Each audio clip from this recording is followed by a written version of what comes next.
Me conta uma coisa.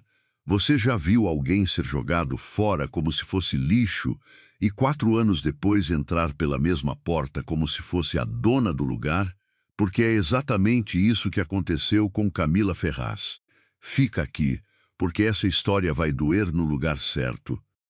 Se você chegou agora, aperta inscrever porque essa história ainda não acabou. Me conta nos comentários de onde você está assistindo agora e que horas são aí. A gente lê todos. O envelope estava sobre a cama dela, no lado que era dela fazia 11 anos. Não tinha nome escrito por fora. Não precisava. Camila Ferraz reconheceu a letra de Renato na primeira curva do C, a mesma letra que assinou a escritura da casa, a carta que ele mandou quando ela foi cuidar da mãe doente em Belo Horizonte. O bilhete colado na geladeira na manhã do aniversário de 7 anos deles. Ela ficou parada na porta do quarto, com a bolsa ainda no ombro, os sapatos de salto que tinha usado o dia inteiro, uma reunião de 4 horas com o setor financeiro que deixou um fio de dor na base do pescoço. Ela não abriu logo. Foi até a cozinha, encheu um copo d'água, bebeu devagar. Voltou, o envelope continuou lá. Ela sentou na beira da cama, no lado dele, e abriu, era uma página. Uma só. Renato escrevia que não conseguia mais, que tinham crescido em direções diferentes, que ele precisava ser honesto antes que as coisas ficassem piores, que havia alguém e que ele sentia muito, mas que estava pedindo o divórcio. Havia alguém. Camila leu 2 vezes. Depois dobrou o papel no vinco original, colocou de volta no envelope e ficou sentado olhando para a janela. Lá fora, a rua molhada de uma garoa que tinha começado, sem ela perceber, refletia os postes alaranjados do bairro dos Jardins. Um carro passou devagar, outro. Um cachorro latiu longe. Ela não chorou naquela noite. Chorou 3 dias depois, no banheiro do trabalho, com a torneira aberta para abafar o som. Depois de uma colega de setor perguntar sem maldade alguma se ela estava bem porque parecia cansada. Renato Cavalcante tinha 41 anos, era gerente de desenvolvimento de novos projetos na Cavalcante Matos Incorporações, empresa do pai dele, e havia 11 anos era o marido de Camila. Ela tinha 36 quando ele deixou o envelope. Trabalhava como analista sênior de estratégia numa consultoria de médio porte na Faria Lima. Ganhava bem, tinha 2 pós-graduações e passava 45 minutos no metrô todo dia para economizar no estacionamento, porque eles estavam juntando dinheiro para a reforma da casa. A reforma que nunca ia acontecer. A outra era Isadora Vaz, 26 anos. Assistente de marketing na mesma incorporadora onde Renato trabalhava. Camila descobriu o nome 3 semanas depois, quando uma amiga em comum mandou uma mensagem sem corpo de texto, só um link para o perfil do Instagram de Isadora. A foto era de uma viagem, Búzios. Renato estava ao fundo, de costas, olhando para o mar. A legenda dizia só uma coisa, com um coração laranja. Camila bloqueou o perfil, devolveu o telefone para a bolsa e foi atender a próxima reunião.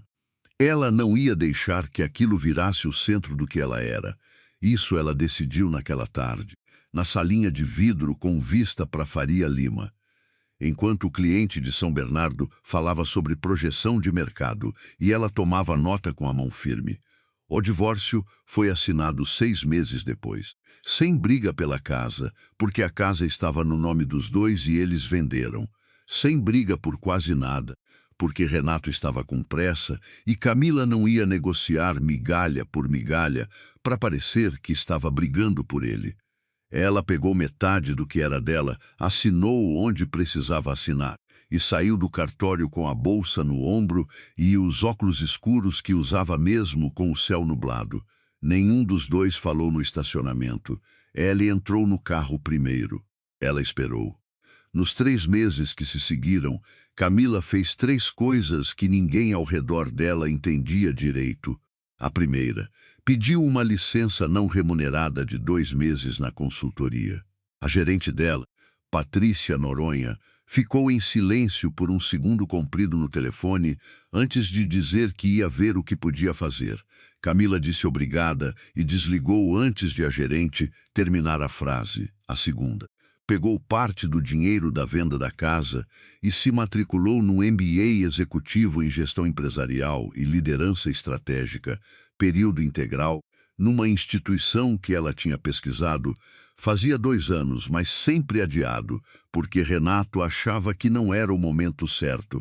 A terceira, alugou um apartamento de 1 quarto em Pinheiros, deixou a maioria dos móveis numa guarda-volumes, comprou uma mesa, uma cadeira, uma cama boa e 2 vasos de plantas que ela sabia que ia matar, mas comprou a si mesmo, a amiga Débora Lins, que era a única pessoa com quem Camila de fato falava sobre o que sentia, foi até o apartamento novo numa tarde de sábado com uma garrafa de vinho e ficou parada na porta, olhando para o espaço vazio. Você comprou uma cama, uma mesa e 2 vasos.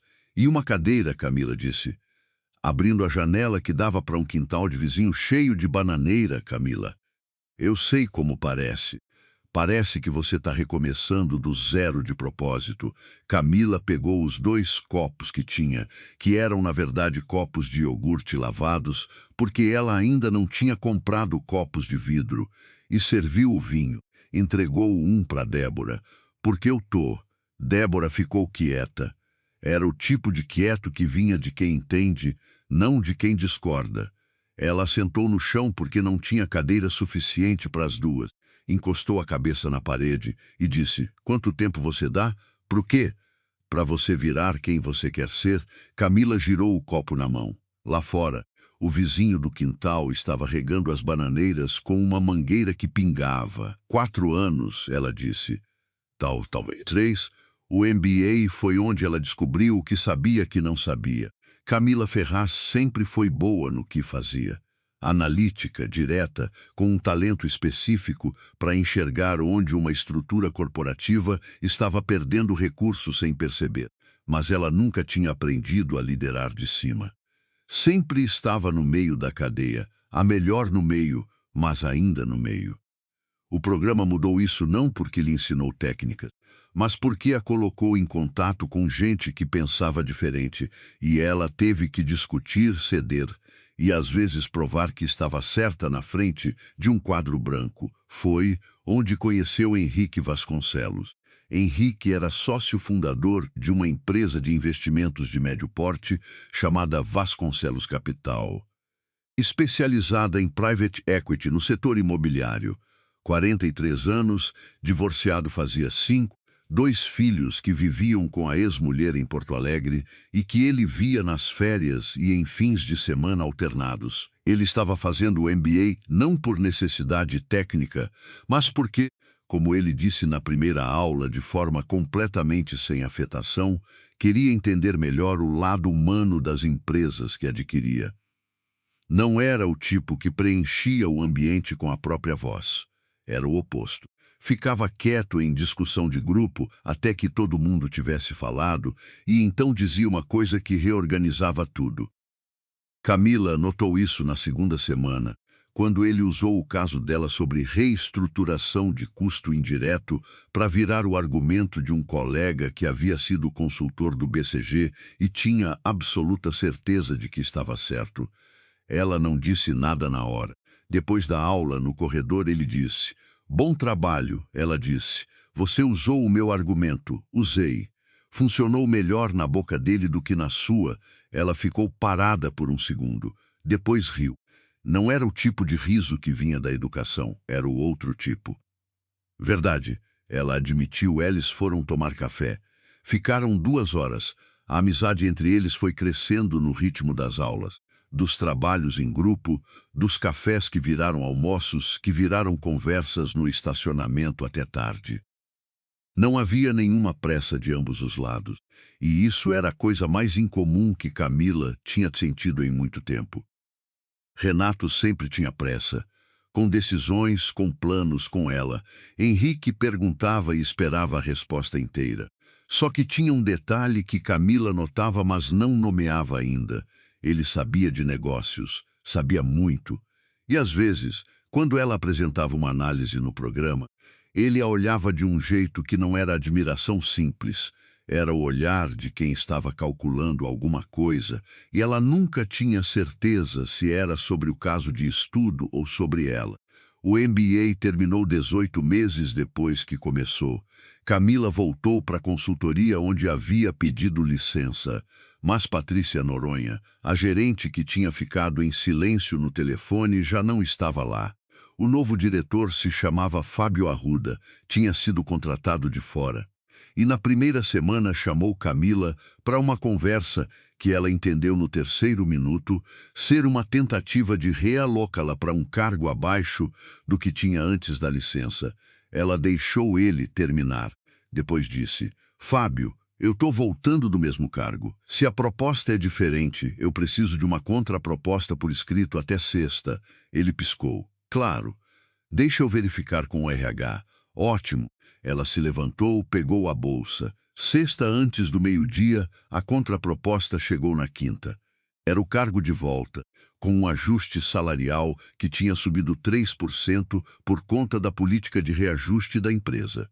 Ela assinou, mas começou a olhar para fora. Henrique ligou numa tarde de terça, sem aviso. Disse que tinha um projeto, que ia precisar de alguém com o perfil dela, e perguntou se ela topava um jantar para conversar. Que tipo de projeto? Ela perguntou. Reestruturação de uma empresa que a gente adquiriu. Setor imobiliário. Tá sangrado. Eu preciso de uma pessoa que entenda onde a ferida é. Você sabe que eu trabalho para uma consultoria. Eu sei. Eu tô te oferecendo sair dela. Silêncio de 2 segundos. Do lado dela, não do dele. Que horas é o jantar? Ela disse. O jantar foi no Spot, na Augusta. Uma mesa pequena, 2 horas, e uma proposta que Camila passou a noite seguinte desmontando para ver se tinha furo. Não tinha. Henrique estava oferecendo uma posição de diretora de reestruturação e operações na Vasconcelos Capital, com autonomia real para implementar as mudanças que ela identificasse, participação nos resultados e um salário que era 70% acima do que ela ganhava. Ela pediu uma semana para pensar. Ele disse que tinha. Na semana, ela conversou com Débora, que disse: Você já decidiu? Você só quer que alguém fale o que você já pensou. Não é assim? Então por que você me ligou às 11 da noite? Camila ficou quieta. Então disse: Tem uma parte de mim que quer rejeitar porque foi ele que ofereceu, por causa do que você sente por ele, pelo que ele pode sentir por mim. Se der errado profissionalmente por causa de alguma coisa pessoal, Camila. Débora falou devagar. Você está recusando uma promoção de 70% por causa de um cenário hipotético com um homem com quem você nem tem nada ainda. Ela não respondeu. Liga para ele, Débora disse. Aceita o emprego. O resto você resolve quando aparecer. Na manhã seguinte, Camila mandou um e-mail curto para Henrique. Aceito. Ele respondeu com um único ponto de interrogação. Ela mandou de volta. Começo na segunda. O que Camila fez nos 2 anos seguintes foi o tipo de trabalho que não tem nome bonito. Não foi transformação, não foi virada, não foi revolução. Foi entrar numa empresa que estava comprando ativo imobiliário sem critério consistente de saída, com uma equipe de middle management que havia crescido porque o fundador anterior não sabia demitir e um sistema de relatórios que produzia números que ninguém sabia de onde vinham, e começar pela primeira linha. Ela chegava antes de todo mundo. Não porque queria parecer dedicada, ela simplesmente não conseguia dormir muito, uma coisa que tinha começado no divórcio e nunca voltou ao normal. Ficava até tarde não porque achava que devia, mas porque havia um problema específico que não a largava enquanto não resolvesse. A equipe a olhou com desconfiança nos primeiros 2 meses. Tinha um gerente em particular, Douglas Peixoto, que havia sido o preferido do CEO anterior e que claramente esperava ser promovido ao cargo que ela tinha acabado de ocupar. Ele não foi hostil de forma direta, era mais sutil. Deixa eu te mostrar como a gente faz aqui. levemente condescendente, você não tem o contexto ainda, quando ela questionava uma decisão antiga. Um silêncio comprido quando ela apresentava mudança que afetava o setor dele. Ela o deixou falar.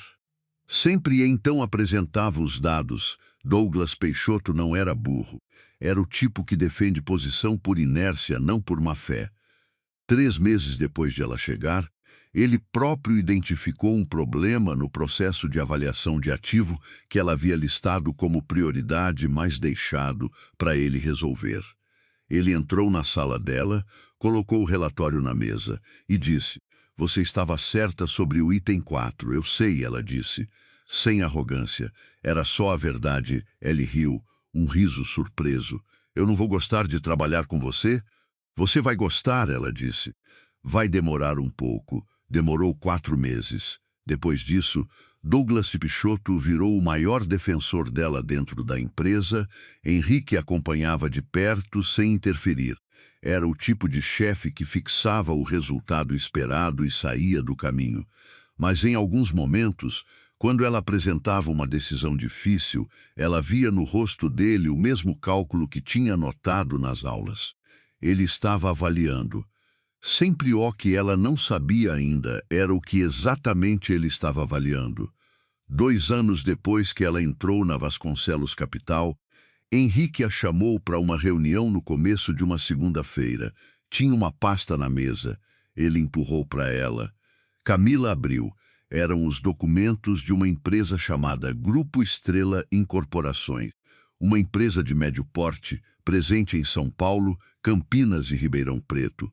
Capital aberto, resultado dos últimos 2 anos declinante, sócios em conflito e um CEO que não tinha mais o suporte do conselho. Ela passou as páginas devagar, então olhou para ele. "Você quer adquirir?" "Já adquirimos", ele disse. "Ontem, a gente fechou 62% do capital." Ela levantou a cabeça. "Você não me avisou." Não era o momento. Era uma janela estreita. Ele encostou na cadeira. "Agora é o momento." "Para quê?" "Para você assumir como CEO." O silêncio durou mais tempo do que qualquer dos dois esperava. Camila fechou a pasta. Abriu de novo. Olhou para os números do ano anterior, que mostravam uma queda consistente de margem operacional. Não catastrófica, mas constante. O tipo que indica problema de gestão, não de mercado. Então olhou para ele. "Você acha que eu estou pronta?" Não era uma pergunta. Mas ele respondeu como se fosse. "Eu acho que você é a única pessoa que eu conheço que vai descobrir onde a ferida é e não vai piscar enquanto faz o curativo." Ela ficou quieta por um longo momento. Lá fora, o movimento da Faria Lima começava a engrossar no final da manhã, aquele barulho de cidade que ela aprendeu a não ouvir mais. Então disse: "Eu preciso saber uma coisa. Pode perguntar. Se eu errar, se eu entrar lá e a empresa não se recuperar, você vai me proteger do conselho ou vai me deixar levar?" Henrique não pestanenou. "Não vou te proteger. Você vai ter que levar." Ela esperava outra resposta, mas essa era certa. "Tá bom", ela disse.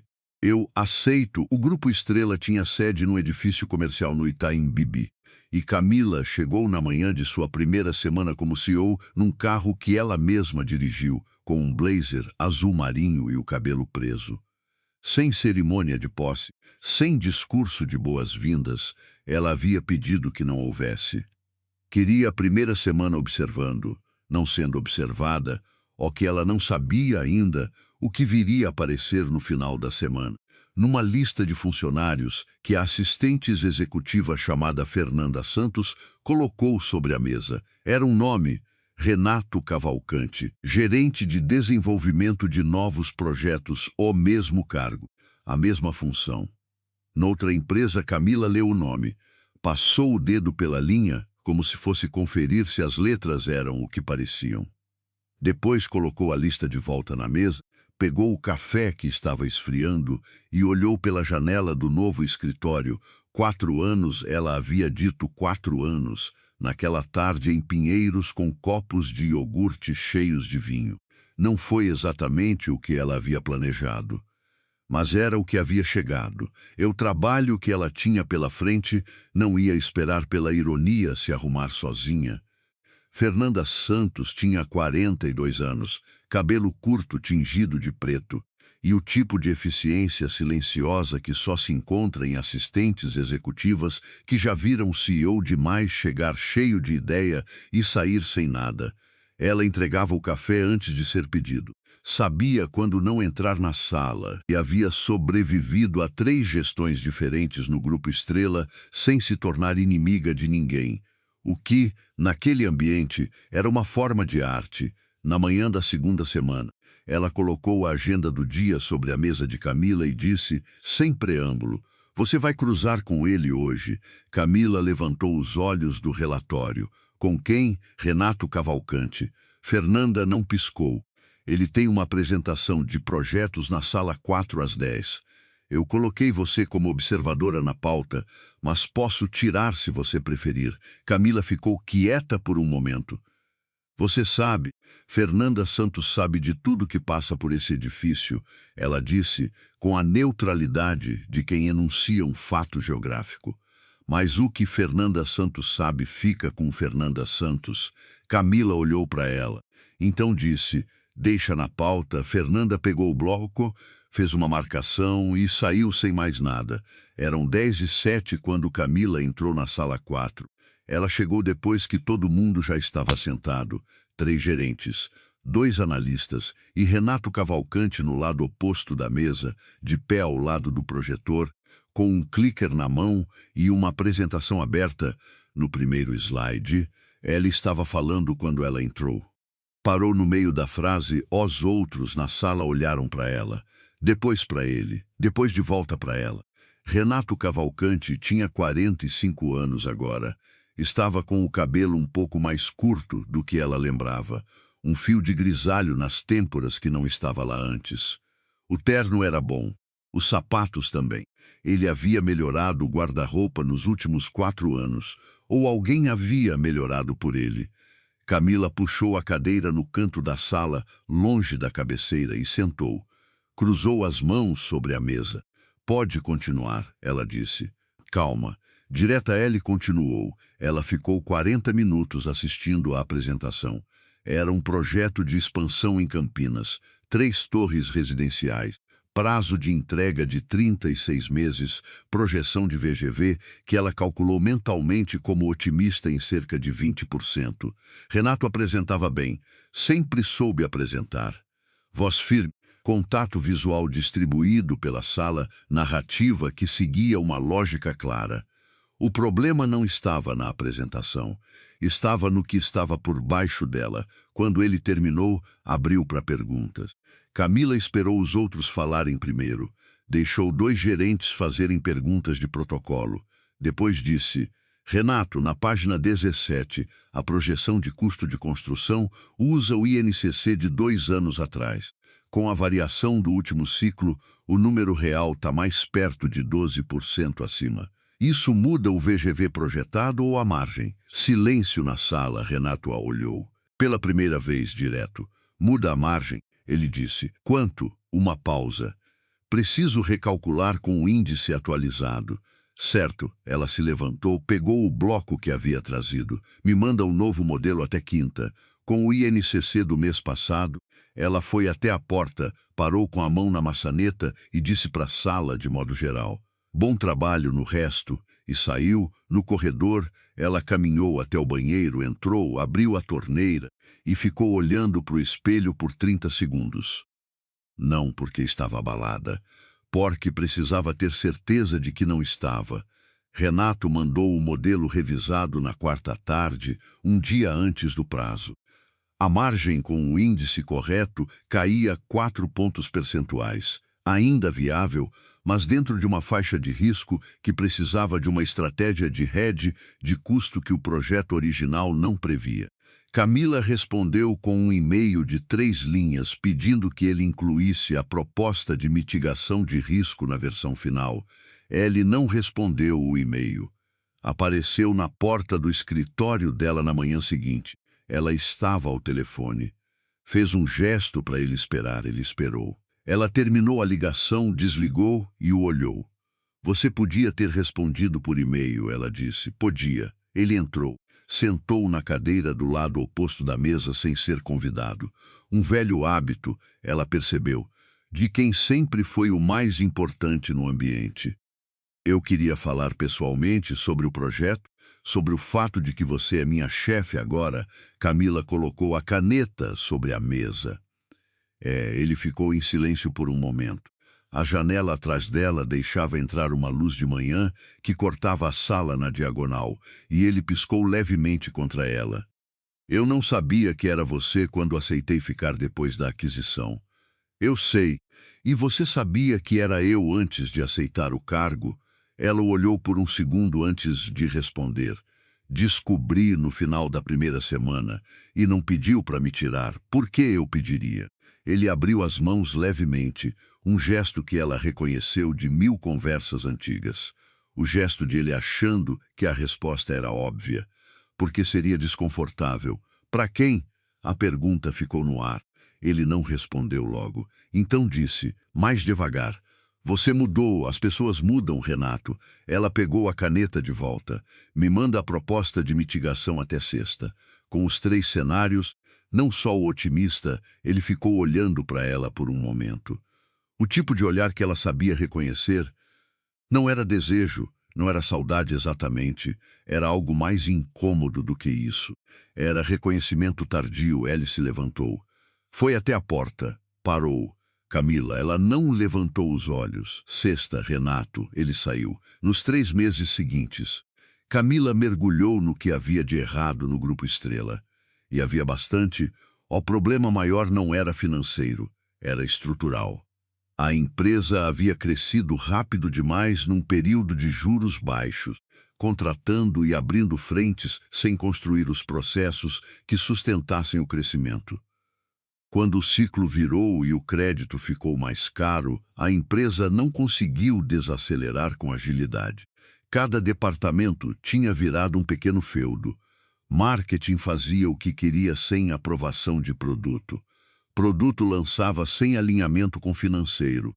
Financeiro reportava para o conselho com um atraso de 45 dias que tornava os números quase inúteis para decisão em tempo real. Camila passou os primeiros 2 meses mapeando, conversando com pessoas. Não com os gerentes primeiro, com os analistas, com os assistentes, com quem estava no nível que via o problema todo dia, mas não tinha poder de mudar. Fernanda Santos foi quem lhe disse a coisa mais útil de todas, numa tarde em que Camila ficou até às 8 e encontrou a assistente ainda na mesa. Você quer saber onde está o nó de verdade? Fernanda disse, sem que Camila tivesse perguntado. Quero o Adriano Matos. Adriano Matos era o diretor financeiro do Grupo Estrela. 52 anos. Havia chegado 6 anos atrás, indicado por um dos sócios antigos. O mesmo sócio que havia sido diluído na aquisição pela Vasconcelos Capital e que claramente não estava feliz com o novo cenário. Adriano era tecnicamente competente, politicamente habilidoso e havia construído uma posição dentro da empresa que dependia de manter o caos informacional. Enquanto ninguém tinha os números certos em tempo real, ele era o único intérprete. Ele vai fingir que coopera, Fernanda disse, arrumando a mesa para ir embora. Mas vai atrasar o que puder e torcer para o seu fracasso. Camila considerou isso. Por que você me conta isso? Fernanda pegou a bolsa. Na porta, sem se virar. Porque eu tô aqui faz 6 anos, e é a primeira vez que a CEO chega antes de mim de manhã. Ela saiu. Camila convocou uma reunião com Adriano Matos na semana seguinte. Sala dela, terça de manhã, só os dois. Adriano chegou 2 minutos atrasado, não o suficiente para ser desrespeitoso, exato o suficiente para mostrar que não havia urgência da parte dele. Sentou, cruzou as mãos sobre a mesa e esperou. Adriano, eu quero implementar um sistema de reporting em tempo real, ela disse. Dashboard consolidado, atualização diária, acesso direto para mim e para a diretoria. Eu preciso do suporte do seu time para isso. Ele inclinou a cabeça ligeiramente. Que sistema você tem em mente? O que o seu time já usa, integrado com o ERP? Não é uma implantação nova, é uma reconfiguração. Vai demandar tempo do time no momento que já temos os fechamentos mensais, Adriano. Ela o olhou direto. Você acha que eu não sei que dá para fazer em paralelo? Um silêncio curto. Ele sorriu levemente. Claro que dá. Eu quero entender a sua prioridade. Minha prioridade é ter os números do dia anterior na minha tela quando eu chego de manhã. Isso é a prioridade 1.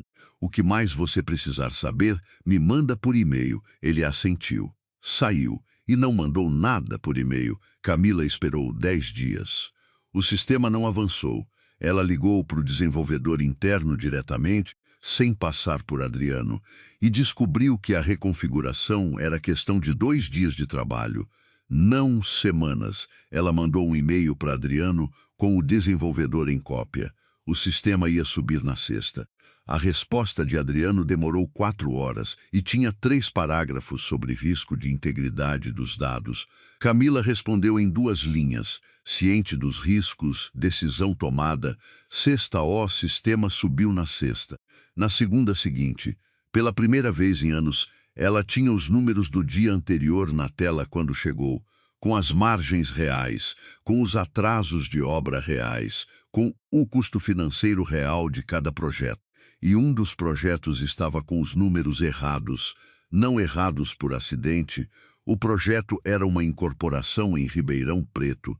120 unidades, prazo de entrega estourado em 6 meses, custo de construção sendo alocado de uma forma que reduzia o custo aparente do projeto, ao mesmo tempo que inflava o custo de 2 outros menores. Era uma manobra contábil que só aparecia quando você colocava os 3 projetos lado a lado no mesmo painel. O que nunca tinha acontecido antes, porque os relatórios chegavam com 45 dias de atraso e em formatos diferentes. Camila chamou o contador sênior, Márcio Alves, de 34 anos, um homem que ela havia notado nas reuniões como alguém que respondia com precisão, mas nunca com volume. Ela mostrou os 3 relatórios lado a lado na tela. Isso é um erro ou uma decisão? Ela perguntou. Márcio ficou olhando por um momento.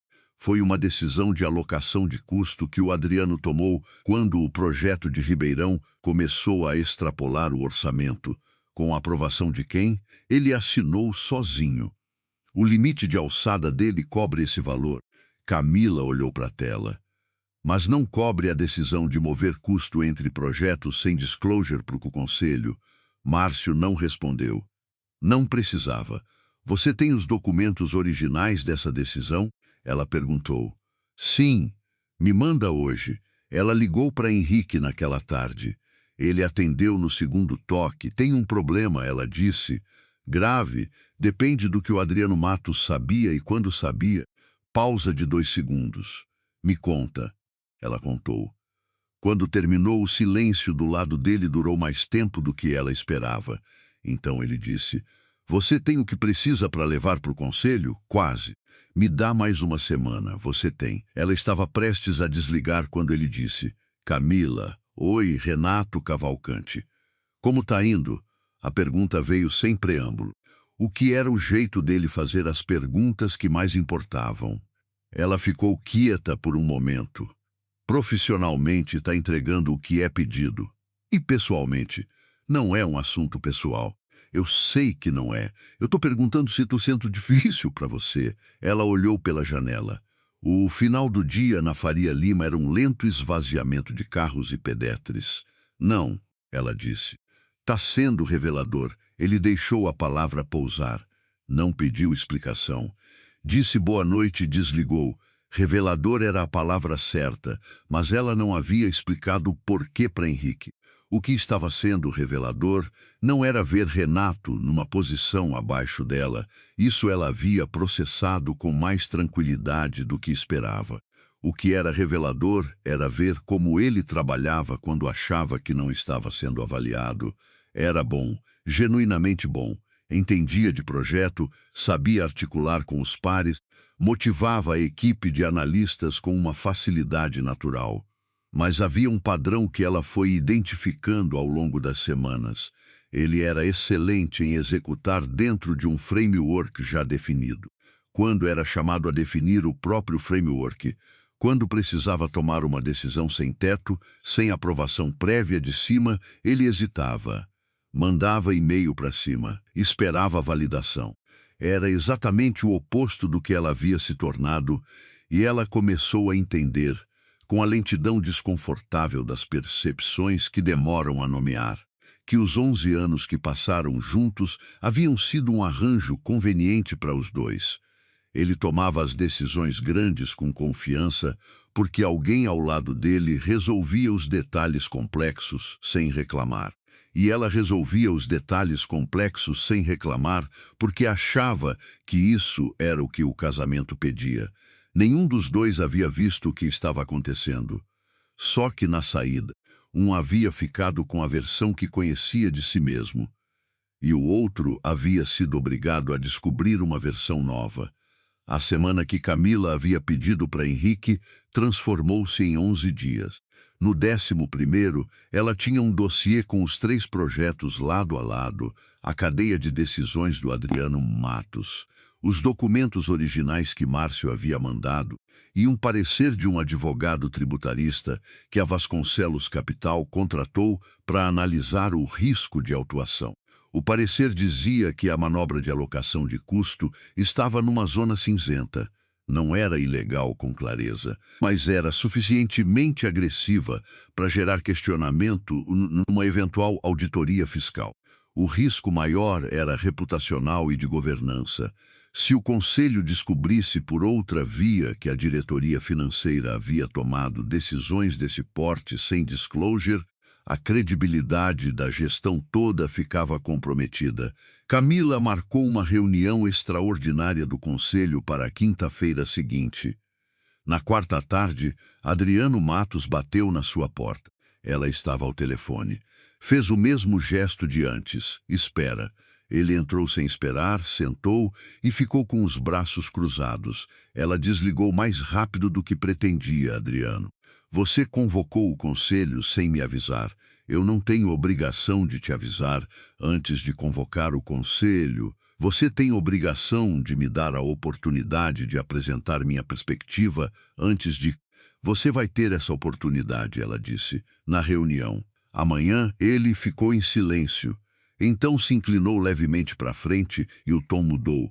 Não mais performático, mais real. Camila, essa alocação de custo foi uma decisão de gestão de curto prazo, para não alarmar o Conselho com um estouro de orçamento que ia se resolver naturalmente no fechamento de exercício.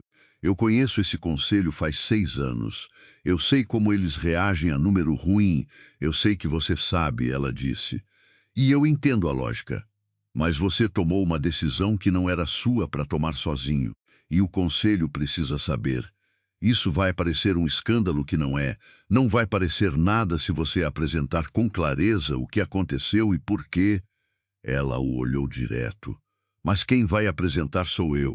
Ele ficou quieto por um longo momento. Um músculo da mandíbula dele se contraiu levemente. Então ele disse, com a voz mais baixa, você está fazendo isso porque eu fui contra o sistema de reporting. Eu estou fazendo isso porque é a coisa certa a fazer. Ela abriu a pasta que estava sobre a mesa. Nos vemos amanhã, Adriano. Ele saiu sem responder. Camila ficou olhando para a porta fechada. Então abriu a pasta e voltou a trabalhar. Só que tinha um detalhe que ela ainda não sabia, que Adriano Matos havia mandado uma mensagem ainda dentro do elevador para alguém cujo nome ela não esperava ver envolvido nisso. A reunião do conselho foi na quinta de manhã, 5 conselheiros, mais Camila na cabeceira, mais Henrique participando por videoconferência. Ele estava em Porto Alegre visitando os filhos, mas havia insistido em estar presente de qualquer forma.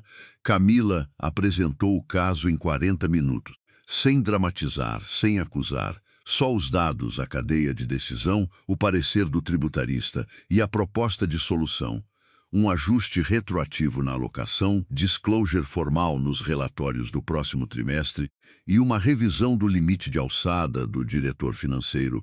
Os conselheiros fizeram perguntas. Camila respondeu. Adriano, que havia sido convidado a se apresentar também, falou por 15 minutos, apresentou a perspectiva que havia antecipado para ela na noite anterior e foi tecnicamente preciso, mas havia um conselheiro que não perguntou nada. Paulo Drummond, 63 anos, que havia sido indicado para o conselho pelo sócio antigo diluído na aquisição.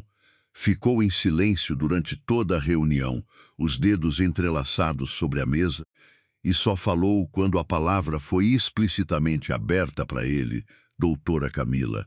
Ele disse, com a formalidade cuidadosa de quem escolhe cada palavra, a senhora tem menos de 6 meses nessa empresa.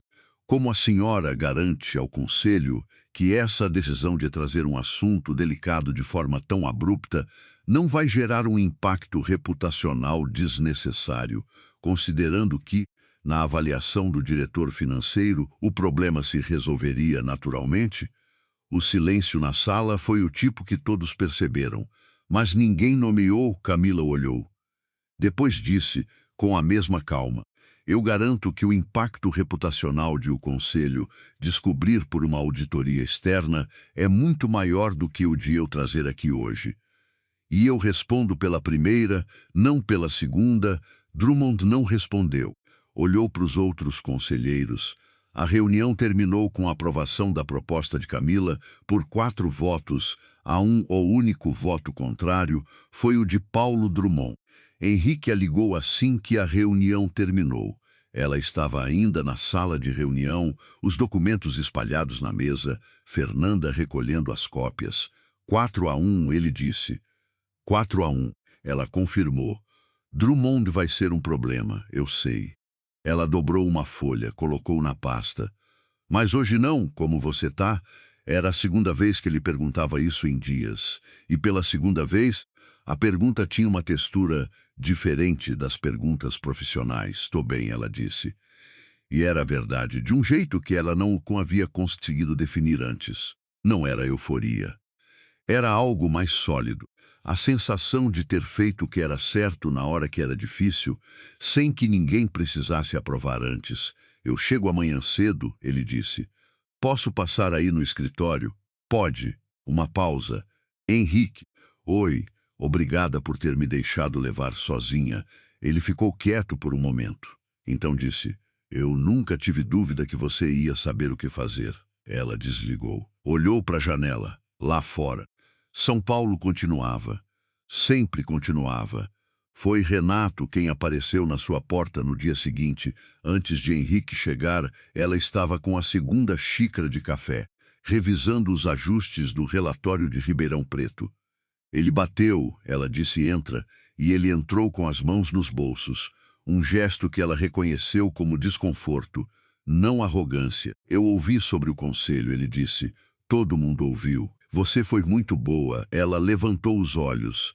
Não havia ironia no rosto dele. Era uma declaração simples. Isso, por algum motivo, era mais difícil de receber do que qualquer outra coisa que ele pudesse ter dito.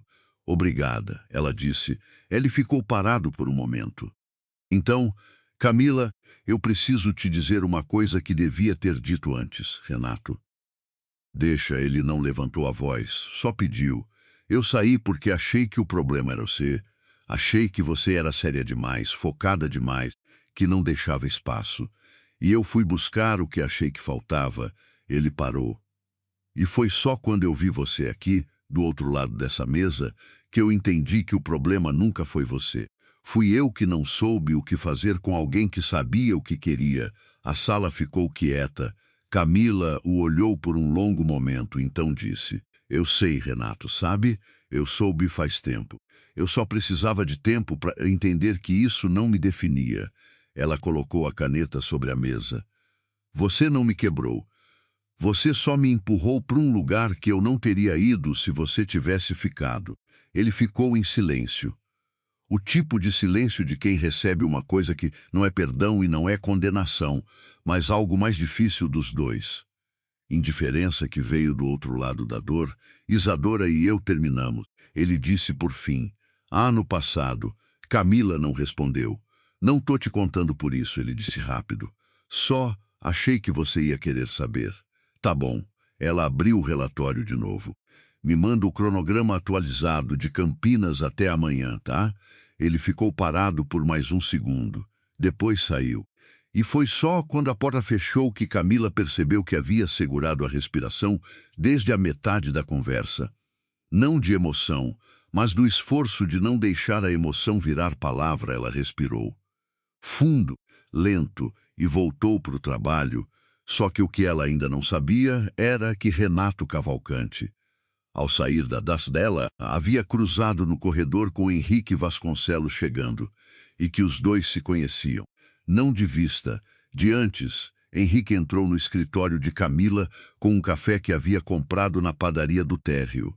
Não o café da máquina do corredor, o outro, o que ela havia mencionado uma vez, numa conversa de elevador, como o único que prestava num raio de 3 quarteirões. Ele colocou o copo sobre a mesa e sentou sem cerimônia. Ela olhou para o copo. Depois para ele, você viu o Renato no corredor, ela disse. Não era pergunta, vi. Ele tirou o paletó, colocou no encosto da cadeira. E você vai me perguntar se eu o conheço? Você me disse que o conhecia? Não me perguntou, ela cruzou os braços, devagar. Henrique, ele abriu as mãos sobre a mesa. Não o gesto defensivo, o outro, o de quem vai falar com precisão e quer que a outra pessoa preste atenção. Renato Cavalcante trabalhou na Cavalcante e Matos Incorporações. A gente fez uma parceria com eles em 2018, um projeto em Alphaville que não foi para frente. Eu o conheço de 2 reuniões, talvez 3. Não é amizade, não é rivalidade. É o tamanho que é. Camila ficou em silêncio por um momento. E quando você soube que ele trabalhava aqui? Quando você soube? Que foi quando? Final da primeira semana de vocês aqui. Ele a olhou direto. Eu não te disse porque não era relevante para o trabalho. E porque eu achei que você preferia encontrar no seu tempo. Você achou? Achei errado. Ela ficou quieta. Olhou para o copo de café. Então disse, não.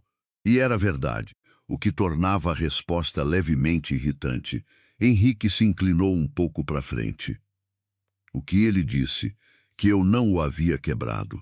Que eu o havia empurrado para um lugar que ele não sabia lidar. Ela parou. As palavras eram outras, mas era isso, e você? Eu disse que sabia. Porque sabia, ele ficou em silêncio por um momento. Na janela atrás dela, o céu de São Paulo estava daquele azul específico de manhã fria de julho que dura 2 horas antes de virar cinza. Camila, ele disse, não, você não sabe o que eu ia dizer. Ia dizer alguma coisa sobre o que você sente. E eu preciso que você não diga agora. Ela o olhou. Não porque eu não quero ouvir. Porque eu tô no meio de uma empresa com um diretor financeiro que quer me ver falhar, um conselheiro que votou contra mim ontem, e eu preciso ter a cabeça inteiramente aqui. Ele ficou quieto por um longo momento. Então disse, tá bom, tá bom, tá bom. Ele se levantou, pegou o paletó. Mas eu vou dizer quando você me pedir. Eu não vou pedir, vai. Ele disse sem arrogância, com a mesma calma de quem enuncia algo que considera um fato razoavelmente estabelecido. E saiu. Camila ficou olhando para a porta por um segundo. Então olhou para o café. Bebeu. Estava bom. O problema com Paulo Drummond chegou antes do que ela esperava. Não chegou como confronto direto. Chegou como um artigo numa coluna de negócios de uma revista especializada, publicado na segunda-feira seguinte, que citava fontes anônimas dentro do Grupo Estrela descrevendo uma gestão recente marcada por decisões unilaterais e um clima interno de insegurança. O artigo não mencionava nomes, não precisava, citava detalhes específicos o suficiente para quem conhecia a empresa identificar o alvo. Fernanda colocou o link impresso sobre a mesa de Camila às 8h30 da manhã, com um post-it que dizia só, veio do andar de cima.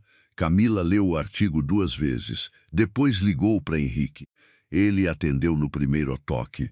Ela disse, você viu, vi, pausa. Drummond, ou alguém que ele acionou, é a mesma coisa. Ela ouviu ele se mover, provavelmente levantando da mesa. Eu tenho o contato do jornalista. Posso? Não. Ela disse rápido. Não toca nisso. Qualquer coisa que a gente faça com o jornalista vira história. Então o que você quer fazer? Ela ficou em silêncio por um momento. Olhou pela janela. Eu quero ir falar com o Drummond, Camila. Não para negociar. Para ouvir o que ele quer de verdade, Henrique ficou quieto. Ela conhecia aquele silêncio. Era o silêncio de quem está calculando e decidiu confiar no cálculo da outra pessoa. Tá bom, ele disse, mas eu quero saber como foi logo depois. Paulo Drummond tinha um escritório no último andar que havia sido do CEO anterior e que ele havia mantido como espaço de trabalho do conselho mesmo depois da aquisição. Era um escritório grande demais para uma pessoa, com móveis que pertenciam a outra década e uma vista generosa para a cidade que ele claramente havia aprendido a usar como cenário. Ele a recebeu de pé, ao lado da janela, o que Camila reconheceu como encenação, doutora Camila. Ele disse, que surpresa! Não é surpresa, ela disse. Você sabia que eu ia vir? Ela sentou sem ser convidada, do lado oposto da mesa, e colocou as mãos entrelaçadas sobre ela. Então vamos economizar o prólogo. Ele ficou parado por um momento. Então sentou também, com a lentidão calculada de quem não quer parecer apressado. Você leu o artigo, Lee, e eu não vim para falar do artigo. Vim para entender o que você quer. Eu não sei do que você, Drummond. Ela olhou, não com raiva, com a paciência específica de quem já ouviu esse tipo de frase muitas vezes. Você votou contra uma proposta razoável num conselho que aprovou 4-1. Você tem um canal direto com o Sérgio Matos, o sócio que foi diluído na aquisição e que não está feliz. E um artigo com detalhes internos específicos só 48 horas depois. Ela fez uma pausa. Eu não vim acusar. Vim entender o que você quer que eu entenda. Ele ficou em silêncio por um longo momento. Olhou pela janela.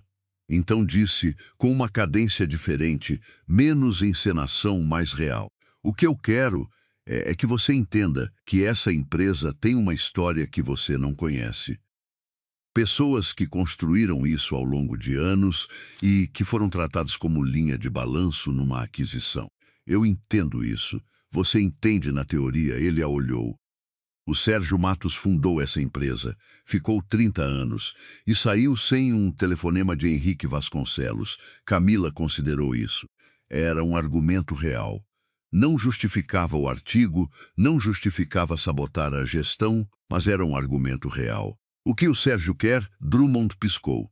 Não esperava a pergunta direta. Reconhecimento. Do que foi construído, reconhecimento como? Uma cadeira no conselho consultivo. Sem poder de voto, ele não quer briga. Quer não ter sido jogado fora como se não existisse. Camila ficou em silêncio. Então disse, eu vou levar isso para Henrique, você não vai prometer. Não é minha promessa para dar. É dele. Ela se levantou. Mas eu vou levar e eu vou levar a sério, não como manobra. Ela foi até a porta. Parou. Se virou. Drummond, eu entendo proteger quem você deve lealdade. Mas o próximo artigo vai custar a você mais do que a mim, porque a história que vai sair não vai ser sobre minha gestão. Vai ser sobre quem vazou, ele a olhou. O músculo perto da mandíbula, de novo. Mas desta vez havia algo diferente no rosto, não hostilidade. Algo mais próximo de respeito relutante. Boa tarde, doutora Camila. Ele disse, boa tarde. Ela ligou para Henrique ainda no elevador. Ele ouviu tudo sem interromper. Quando ela terminou, ficou em silêncio por alguns segundos. Uma cadeira consultiva sem voto para Sérgio Matos. É o que Drummond disse que ele quer. E você acha que é verdade? Acho que é a parte verdadeira do que ele quer. O resto é ego. E ego com cadeira consultiva fica mais quieto do que ego sem cadeira nenhuma. Outra pausa. Você negocia bem. Não foi negociação. Foi escuta. É a mesma coisa quando você faz. Ela ouviu ele respirar. Eu vou ligar para o Sérgio hoje. Deixa paz 2 dias. Se você ligar hoje, parece que você estava esperando. Você está me ensinando a negociar agora? Tô te ensinando a ter paciência, ela disse. E desligou antes que ele respondesse. Os 2 dias passaram. Henrique ligou para o Sérgio Matos. A conversa durou 40 minutos e o resultado foi uma proposta de cadeira consultiva com mandato de 2 anos, renovável por mútuo acordo, sem poder de voto, mas com direito a ser ouvido nas reuniões estratégicas anuais. Sérgio Matos aceitou numa semana, não houve mais artigos. Drummond, na reunião seguinte do Conselho, votou a favor de todas as propostas de Camila, não com entusiasmo, com a neutralidade profissional de quem cumpre o acordo que não foi dito em voz alta. Fernanda Santos. Quando soube do resultado, não disse nada. Só colocou um café fresco na mesa de Camila num horário que não era o habitual, o que era, vindo dela, o equivalente a um discurso de celebração. O mês seguinte foi o mais denso desde que Camila havia assumido. A revisão de processos que ela havia iniciado começou a produzir resultado visível. O tempo de fechamento dos relatórios mensais caiu de 45 dias para 12. O dashboard em tempo real estava sendo usado por toda a diretoria. 3 projetos que estavam com o cronograma estourado foram replanejados com metas realistas e aprovados pelo Conselho sem resistência.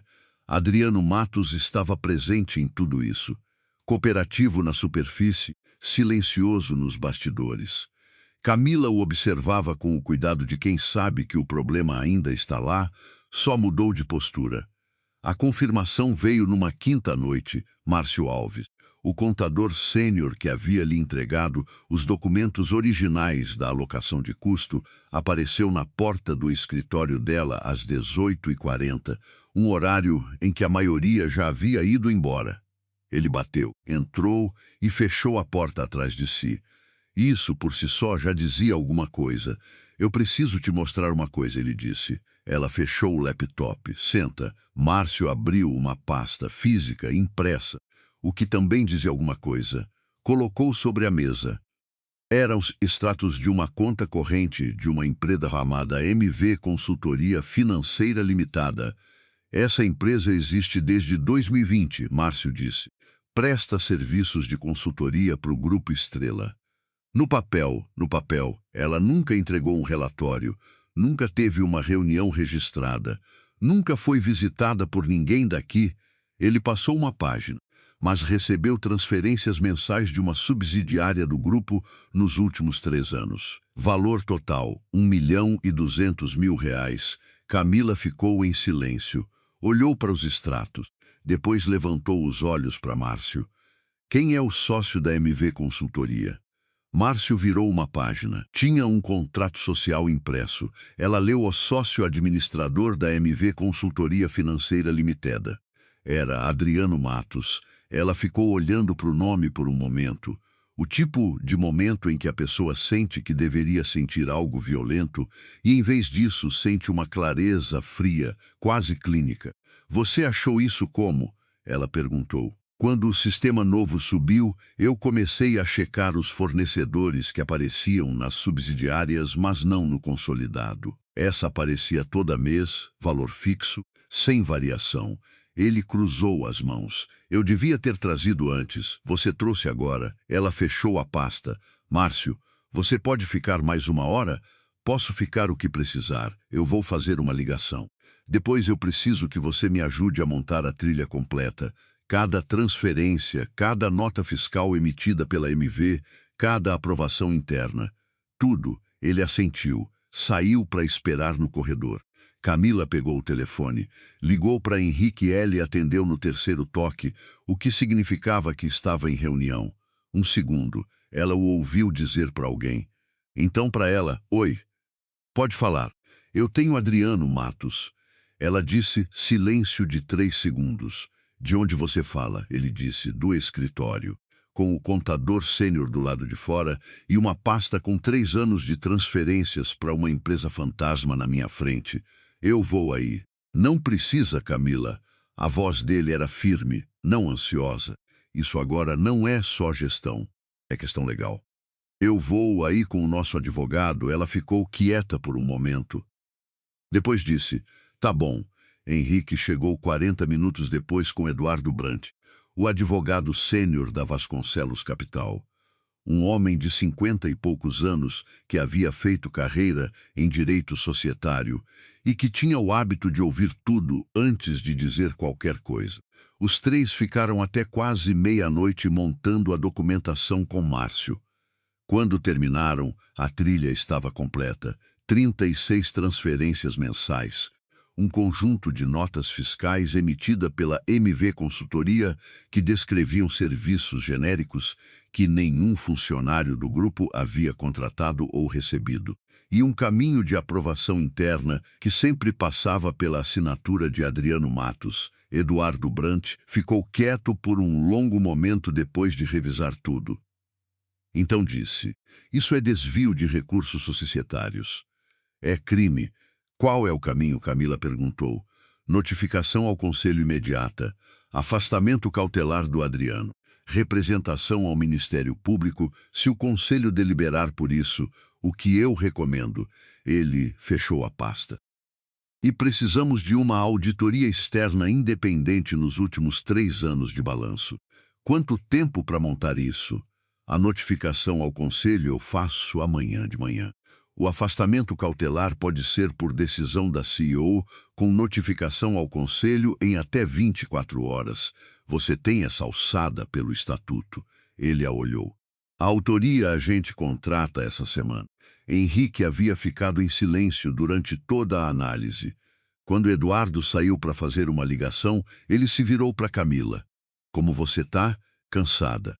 Era a primeira vez que ela admitia isso para ele com essa simplicidade. Vai dormir hoje.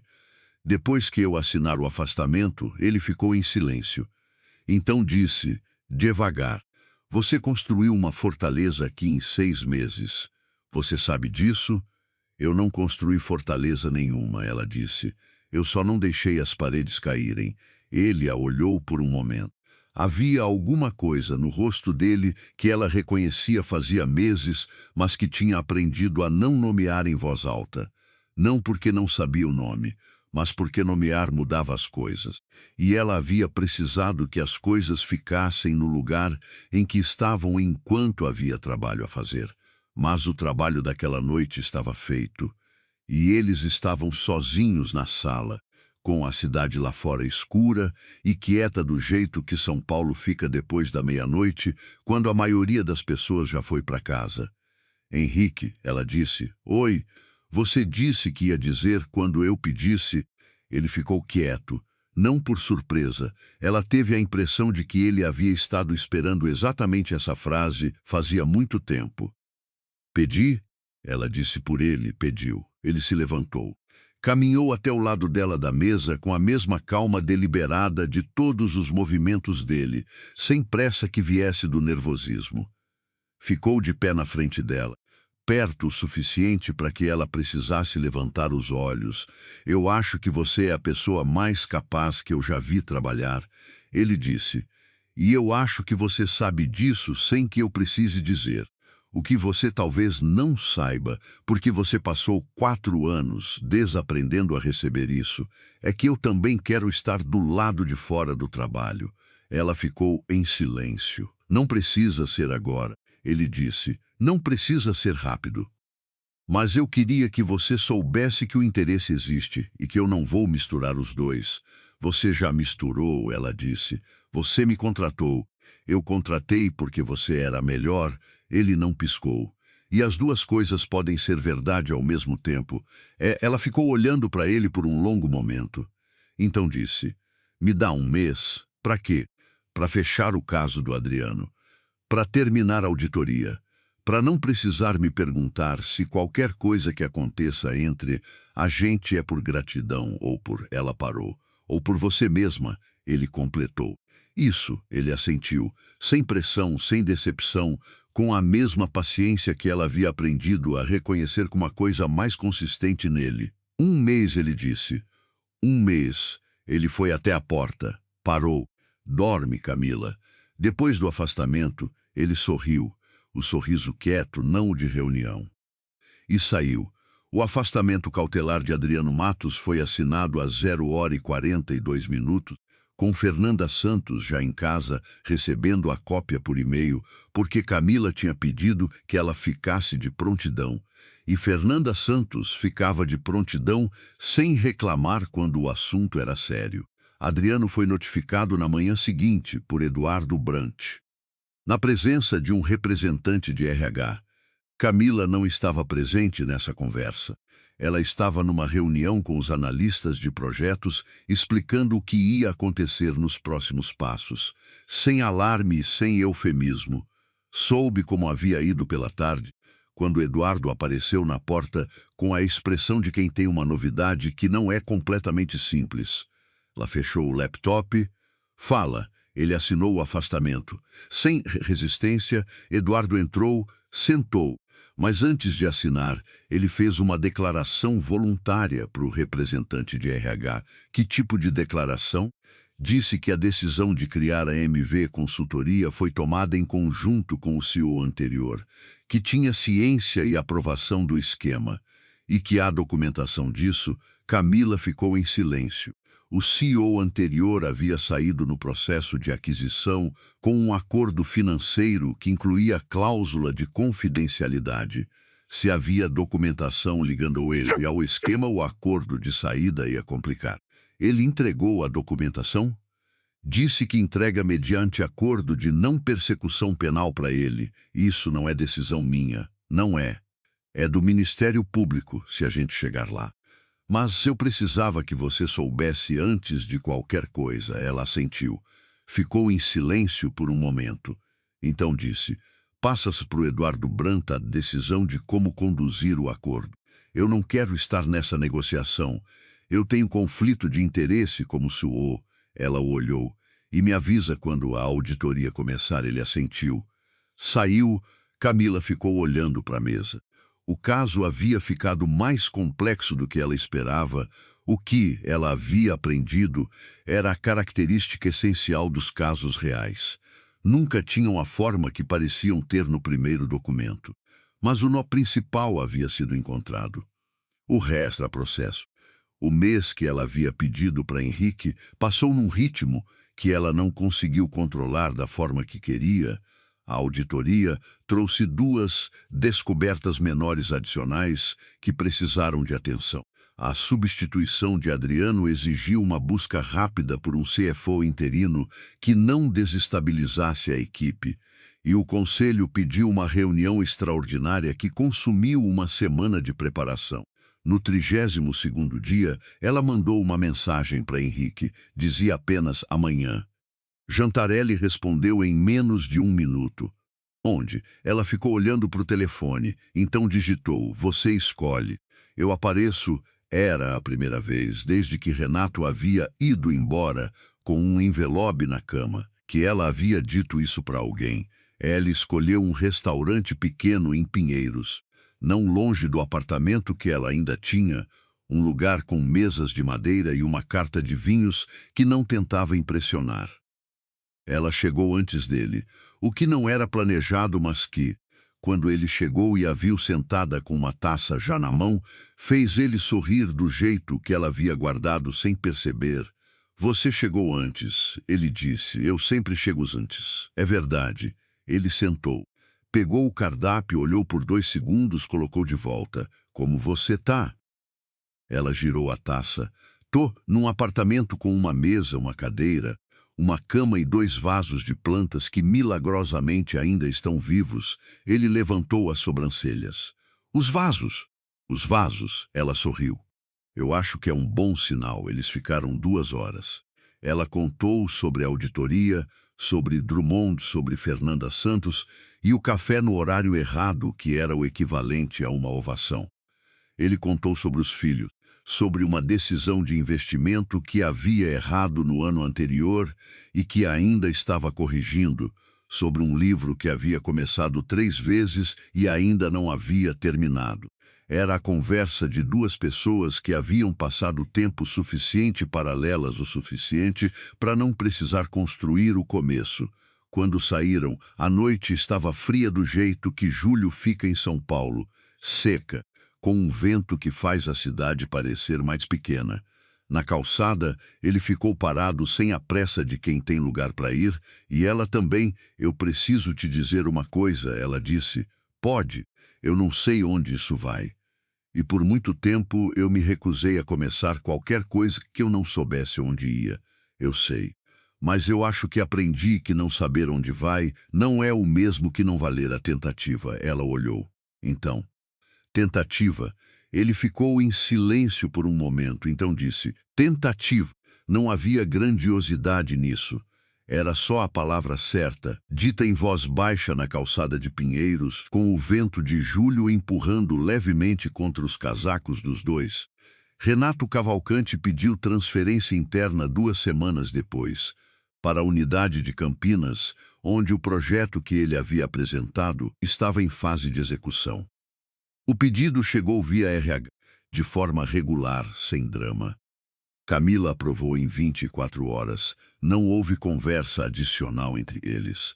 Não havia o que dizer que já não tivesse sido dito. Ele havia chegado à sua empresa como um fantasma de um capítulo que ela havia fechado. E agora ia embora como um funcionário que havia pedido transferência por motivos profissionais. Era exatamente do tamanho que era.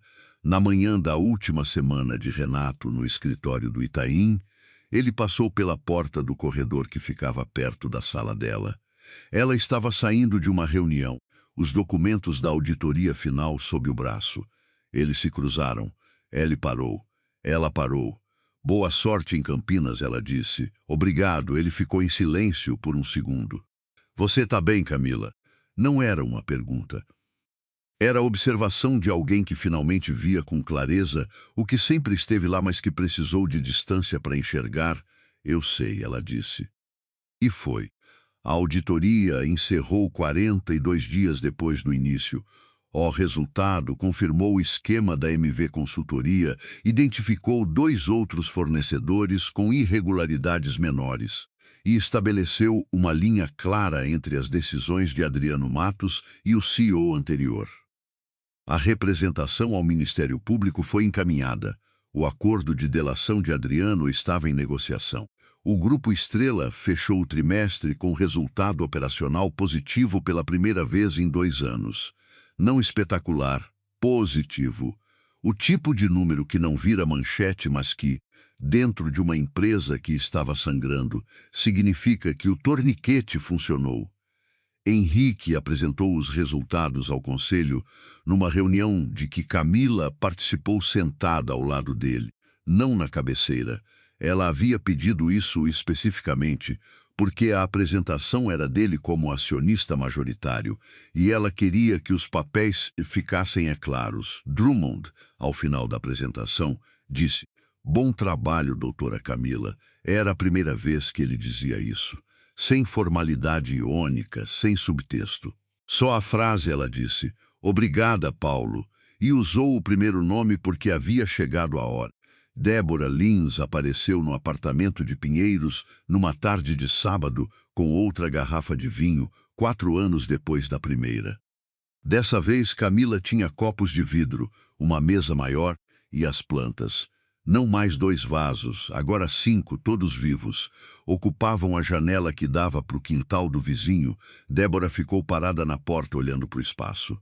"Você comprou copos." "Comprei copos." "E mais plantas." As outras sobreviveram.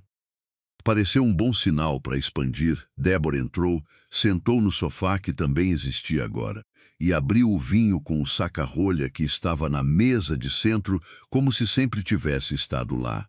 Serviu os 2 copos. Entregou um para Camila. Então Débora disse: "Então 4 anos, 4 anos, CEO de uma empresa de médio porte, ex-marido transferido para Campinas, diretor financeiro corrupto afastado, conselheiro difícil dobrado e um homem que escolheu restaurante em Pinheiros." Ela bebeu. "Eu tô faltando alguma coisa?" "Os vasos", Camila disse. "Os vasos." Débora inclinou a cabeça. "Você disse 4 anos naquela noite. Com copos de iogurte", eu disse. "Você errou por quanto?" Camila girou a taça. Lá fora, o vizinho do quintal estava regando as bananeiras de novo, com a mesma mangueira que ainda pingava. Algumas coisas não mudavam, e havia algo tranquilizador nisso. Uns 2 meses, ela disse. Débora sorriu. O tipo de sorriso que não precisa de mais palavras. Elas ficaram em silêncio por um momento. Não o silêncio do que falta dizer, mas o outro, o que vem depois que tudo que importava foi dito e o que resta é só estar ali. Para você que ouviu até aqui, qual foi o momento que mais chegou perto? Foi quando ela aprovou a transferência do Renato sem uma palavra a mais? Foi quando ela disse tentativa na calçada de Pinheiros? Ou foi quando os vasos sobreviveram? Me conta nos comentários, porque esse tipo de coisa a gente precisa ouvir do outro lado. Me fala de onde você está assistindo agora e que horas são aí. Manda isso para alguém que precisa ouvir hoje. Não para quem está bem, para quem está no meio do envelope ainda. Dá um like para mais gente conseguir encontrar essa história. E se você chegou só agora, aperta em inscrever, porque a gente tem muito mais para contar.